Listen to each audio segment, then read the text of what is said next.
YouTube world? It's your boy Billy Bob from the Billy Bobs. No, it's your boy Matt from the Cinema Heads. How y'all doing on this beautiful, crisp, cold, wintry day here in Colorado? I'm gonna bring you a review of a Netflix movie called Polar. Pretty good movie. So the base of it is, it's the world's top assassin. His name's Duncan, aka the Black Kaiser, which is a pretty dope nickname. He's settling into retirement when his former employee marks him as a liability to the firm. Now, before I get too much into the movie and the plot and what's going on with it, let me give you some of the actors. So I'm probably gonna butcher this first name, but Mads Mikkelsen, he plays Duncan. And he was pretty good in this movie. He wasn't too bad. He's hard to understand, though. I couldn't understand. I guess he's Swedish or something. But he had a really strong accent, and I couldn't really understand his accent. But Vanessa Hudgens is in this, and she looks like an old man in this movie. I don't know if that's how they wanted to portray, and the ending. Maybe that's just how they wanted to look. But she looked like an old man. She plays Camille. Catherine Winnickel, whatever you want to say. She plays Vivian, and Matt Lucas plays Blunt. I don't know. Blot? Maybe it's Blot. I don't know. It's a weird name, and he was an ugly looking dude. Like, he was busting. He got yellow fingertips and just really gross. So, like I said, this movie starts out, we see Duncan. He's got to do one more hit, and then he's going to go into retirement, but he goes for this hit, and the hit was actually out on him. So he ends up hiring this lady of the night, if you will, and she helps him find out that it's a hit, and he ends up killing the people hitting him, and he goes, look, if you have anything to do with this, I'm going to kill all of y'all. I'm going to smoke all of you out. So don't tell me you did it, because I'm retiring. So we go and we find out that Matt Lucas's character, he runs this firm of assassins, and they end up killing out Johnny Knoxville, that part was pretty funny. Johnny Knoxville was, making some sweet, passionate whoopee love, if you will, and then she starts doing some other things to him, and then he gets shot in the back. I mean, I honestly couldn't think of a better way to go, doing that whoopee loving. That would be pretty cool. But yeah, he's in it for a little bit. I'm assuming he was another assassin reaching retirement, or he was a bad guy in this group of 4 or 5. They go and they smoke him out. And then we kind of realize the basis of Duncan and what Duncan's doing. He's about to retire. He's at the sweet, ripe age of 50. That big 5-0. I feel like I'm hitting 50 right now. I'm an old man. But anyway, he's hitting that sweet, ripe age of 50 and finds out that this firm that he works for, the assassin firm, has got to pay him out $8 million, because that's just how much he's done for them. So they don't want to pay that, man. They want to wrap that $8 million back in the firm, and the only way to do that is by him dying. So he tries to get these people to kill him. The first one's a bust, so then he sends the elite group, what I thought was the elite group, after him. And they try to find him, and they smoke everybody in their path. I mean, they leave no witnesses. They leave no one behind. It's a pretty bloody and gory movie. So if you're watching it, and there's a lot of sexy time parts in there, man. There's a lot of nudity. There's a lot of banging, like the flanging. Like, you need to not watch it with your chillins around, and you probably need to be over the age of 25, because man, it's a lot of stuff in it. It's kind of crazy.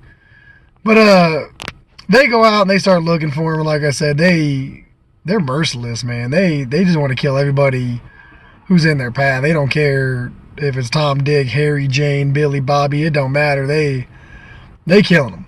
They don't want anybody. They don't leave nothing behind. But so they wind up finding them. And I'm not going to spoil the ending for y'all. Just know it's a huge fight at the end. A lot of people getting murdered, a lot of bloodshed. But man, this movie, and let me tell you now, this movie had a lot of dialogue. A lot of dialogue, and it seemed like it was trying to be funny. And this was Adrian's point that he brought up. He was supposed to be in this review with me, but fortunately he couldn't make it. He had some things going on, the snow and all this crap. So, but there's a lot of parts in it that's it's meant to be funny. Like they throw jabs or funny moments, and they're not funny for a movie that's supposed to be a serious movie. It's not funny. Like there's just some weird parts. You gotta watch it and then you'll be like, all right, this needs to go. Like if it wasn't for that and the long dialogue, I mean they talk more than they fight. They talk more than they shoot. They talk more than they assassinate. It's a lot of talking. I mean it's quite a bit. I think a good probably I'd say 65-70% of the movie is them talking. It's them legit having dialogue, which I get it. You want to build into it. Now, I don't think because there's so much dialogue it was a bad movie. I mean, the dialogue really does set it up. It tries to keep you entertained. It tries to pull you in. It's building a story on Duncan and stuff, but it's a lot, man. And there's a part in there which I thought was weird. He's showing these kids what he used to do. And he like takes his knife out and he's pretending he's killing a kid, and then he's showing them dead bodies. And I'm pretty sure I'd be bouncing my kids about that school and suing the school as soon as I figured that out. Because what? This is why. And the teacher standing there like, oh wow, this is really neat. He just pulled a knife on a kid and pretended to slice his throat. I'm probably going to teach that in my next lesson. Nah. No, like come on now, give me a break. The teacher wouldn't be just chilling there. Or maybe nowadays they would be chilling there. I honestly don't know, but that was one of the weirdest scenes to me. Like I said, a lot of dialogue. A 9 out of 10 on IMDb, which that isn't bad. But they got 16% on Rotten Tomatoes. 16%. That's horrible, man. Those reviews are smashing it. I'd honestly probably give it a 6 out of 10 to be real with you. Keep it real and keep it tight, because it was a good movie and it keeps you drawn in. And the ending, there's a twist ending. There's a surprise ending. And I don't want to get into it because I want you guys to go watch that for yourself so you can know. But Vanessa Hudgens' character and Duncan's character, they end up meeting and it kind of ties everything together in there. And it's a little weird. Sorry about that last one. I was trying to move my phone, but it didn't work that well. It ties in. It all ties in at the end. You kind of figure out Vanessa Hudgens' old man character and Duncan, how they tie in, how they all tie into the assassins. He's having these flashbacks and stuff, and it all wraps up into a nice, neat bow. So if you're looking for a good assassin movie, I don't think this is the movie. If you're looking for a movie where there's a lot of dialogue with some cool action scenes and some cool fights, then if you're willing to sit through the dialogue for the fights, and this is definitely the movie for you. So check it out. I mean, I'm gonna recommend it. I think you should check it out. I definitely say you're watching. I think they might make a second one. I don't know. Yeah, watch it. So shout out to Adrian. Like I said, he wanted to be in this video, but he probably had some really probably about the same things to say. You know, he is the one that brought up the comedy within it, which made no damn sense. So, man. But check that movie out.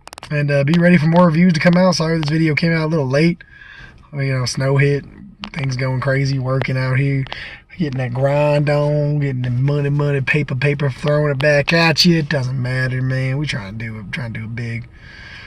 Yeah, any comments? If you guys seen it, drop it in the below, man. Let me know what y'all think. Let me know what you think about this review. And don't forget that 100 subscriber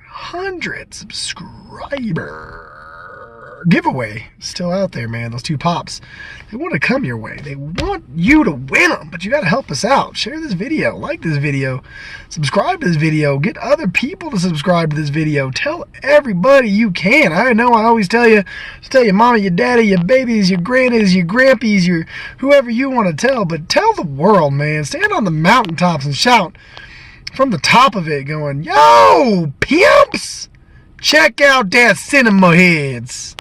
Because they watch the movies, so you know what to check out. Man. Hey, go check that movie out, though. It's alright, man. This video, I gotta do this in my car. I'm gonna be real with y'all, so hopefully you stay till the end, but this is my car for y'all, man. I gotta stop production, stop work, because I love y'all. So please, subscribe. Videos, boom. Man, I want to talk for about 30 minutes on why I do boom done, and then I'd be just like that movie, yo. Done, yo! You had just watched Cinema Heads. Now, if you want to continue to follow our diabolical plan to take over YouTube, you will hit that subscribe button. You will share this video. You will give us a thumbs up. And together, we can take over YouTube. Isn't that right, Mr. Fluffykins?